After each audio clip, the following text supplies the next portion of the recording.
ถ้าอ้ายบ่นั่งเบิ่งดาวนำกัน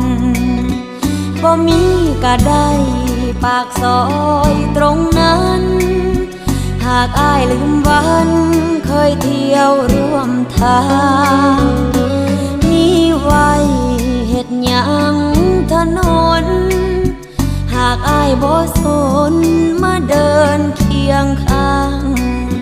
เมื่ออ้ายเลือกคน